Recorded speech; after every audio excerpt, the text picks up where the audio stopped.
TTD పాలక మండలి సమావేశం అనంతరం టీటీడీ చైర్మన్ భూమన కరుణాకర్ రెడ్డి మాట్లాడుతున్నారు. లైవ్ లో చూద్దాం.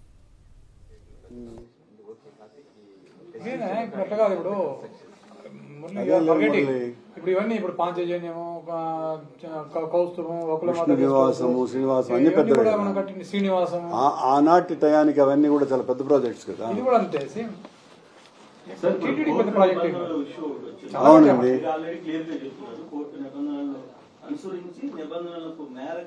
కోర్టు ఏ నిర్ణయమైతే తీసుకొని ప్రకటించిందో ఆ మేరకు మాత్రమే చేశాము. కోర్టు తుది తీర్పుకు లోబడి మిగతా కార్యక్రమం అనుసరిస్తాము. కోర్టే డైరెక్షన్స్ ఇచ్చింది కదా. కోర్టు డైరెక్షన్స్ ప్రకారం నడుచుకుంటాం. కోర్టు డైరెక్షన్స్ ఏంటంటే టెండర్ ప్రాసెస్ చేయొచ్చు, బిడ్డర్ను ఫైనలైజ్ చేయొచ్చు, కానీ వర్క్ ఆర్డర్ ఇవ్వద్దు. ఏమాత్రం అమౌంట్ బిడ్డర్కు ఇవ్వద్దు, అంటే L1 బిడ్డర్కు ఆర్డర్ అయిపోయే వరకు కేసు డిసైడ్ అయ్యారు. టెండర్ ఫైనలైజ్ చేయొచ్చు కానీ ఆర్డర్ ఇవ్వకూడదు. సో వర్క్స్ స్టార్ట్ చేస్తారు. నో వర్క్ స్టార్ట్ చేయం. కోర్టు నిర్ణయం తర్వాతనే.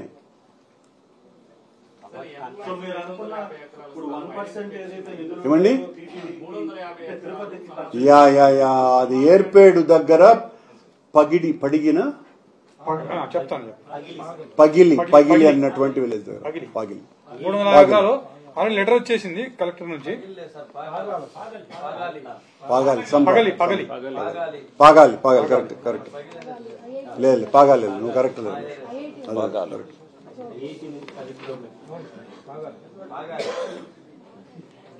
PAGALI Pagali village Yerpedu mandal Tirupati district 350 acres.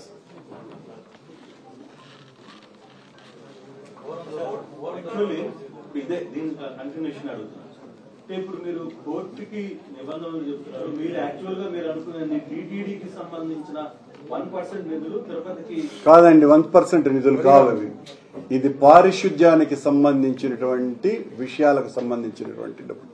So ఇప్పుడైనా ఈ ఎఫెక్ట్ అంతా కూడా భక్తులు వచ్చే ఎఫెక్ట్ అంతా కూడా తిరుపతి మీదే కదా పడుతుందనే కదా మేము చెప్పేది కూడా పడుతున్నది. మరి దీనికి ఆల్టర్నేట్ యాడ్ చేస్తారు. మీరు ఇప్పుడు ఉన్న నిబంధనలు కోర్టుకి వెళ్తారు, కోర్టులో ఇష్యూస్ వస్తున్నాయి. మీరు అది చేయలేక ఇక్కడ మన దగ్గర ఫండ్స్ లేదు, మొన్న ఫండ్స్ కూడా వాడుకోలేకపోతే వచ్చిన భక్తులకు కావచ్చు, బయట నుంచి వస్తున్న వాళ్ళకి కావచ్చు, ఆల్టర్నేట్ ఏమన్నా ఉందా మీ దగ్గర? మీ ఆ క్వశ్చన్ కన్ఫ్యూజన్ చాలా ఒకటి నేను చెప్తానండి. ఎవరికి అర్థం కాలేదు. సరే ఆయన సమాధానం చెప్పండి. ఇప్పుడు బోర్డు నిర్ణయం ఏం తీసుకుంది, తిరుపతి కార్పొరేషన్ రిక్వెస్ట్ చేసింది, మాకు శానిటేషన్ బర్డన్ అయిపోతా ఉంది టీటీడీ వల్ల.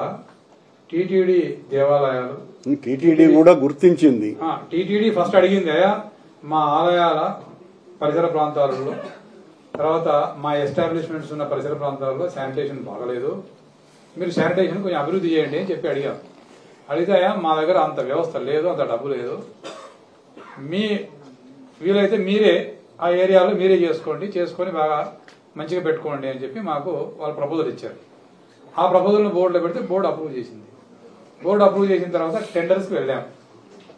టెండర్స్కి వెళ్తే టెండర్ ప్రాసెస్లో ఉన్నప్పుడు ఒక పబ్లిక్ ఇంట్రెస్ట్ లిటిగేషన్ హైకోర్టులో వచ్చింది.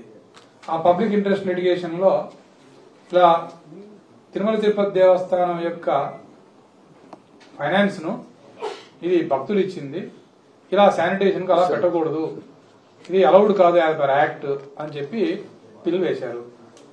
సో మేము దానికి రిప్రజెంట్ చేశాము మా తరపు నుంచి హైకోర్టులో. రిప్రజెంట్ చేసినప్పుడు హైకోర్టులో ఏమైందంటే టెండర్ ప్రాసెస్ చేయవచ్చు, అంటే టెండర్లు పోండి, టెండర్ ఓపెన్ చేయండి, L1 బిడ్ ఎవరు ఎంత అమౌంట్ అనేది చూసుకోండి, అంతవరకు చేసుకోండి. తర్వాత వర్క్ ఆర్డర్ ఇవ్వద్దు, పని మొదలు పెట్టవద్దు, వాళ్ళకు డబ్బులు ఏది ట్రాన్స్ఫర్ చేయొద్దు, అంటే ఎవరికి కాంట్రాక్టర్కు ఎవరికి చేయొద్దు అనే నిబంధన పెట్టింది. అంటే టెండర్ వెళ్ళపండి, ఓపెన్ చేయండి, L1 బిడ్డర్ను మీరు గుర్తించండి, తర్వాత మిగతావి execution of work order, finance ఇవ్వద్దు, ఇది ఫైనలైజ్ చేసే వరకు అని చెప్పింది. రేపు కోర్టులో హియరింగ్ ఉంది, దానికి మేము కూడా రిట్ పిటిషన్ ఫైల్ చేశాము. అక్కడ శానిటేషన్లో పిల్లో ఏం చెప్పారంటే, యాక్చువల్గా టెండర్ ఓపెన్ చేసే వరకు శానిటేషన్కు ఎంత ఖర్చు అవుతుందో ఎవరికి తెలియదు. మా ఎస్టిమేటెడ్ కాస్ట్ ఓన్లీ 54 crores, మాది 54 crores ఎస్టిమేటెడ్ మేము వేసాం. కానీ ఆ పిల్లో 100 కోట్లు అని చెప్పారు. అది ఎక్కడి నుంచి వచ్చిందో అమౌంట్ మాకు తెలియదు, యాక్చువల్గా ఎవరు ఎస్టిమేట్ చేయలేదు. ఇప్పుడు మనం టెండర్ ఓపెన్ చేసిన తర్వాత L1 బిడ్డర్స్ 4 జోన్లకు కలిపి 56 crores.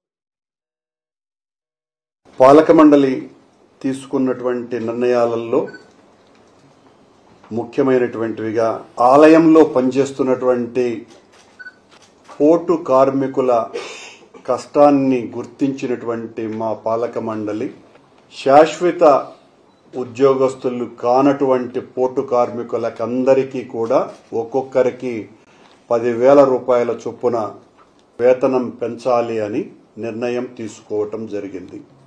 ఎంతో కష్టంతో కూడినటువంటి పనిచేసే వాహన శోధకులు మరియు ఉగ్రాణంలో పనిచేసేటువంటి కార్మికులు, ఈ 2 విభాగాల శ్రామికుల్ని స్కిల్డ్ లేబర్గా వాళ్లను గుర్తించటం జరిగి తగిన రీతిలో వాళ్ల జీతాలను పెంచే కార్యక్రమాన్ని చేయాలని నిశ్చయించటం జరిగింది.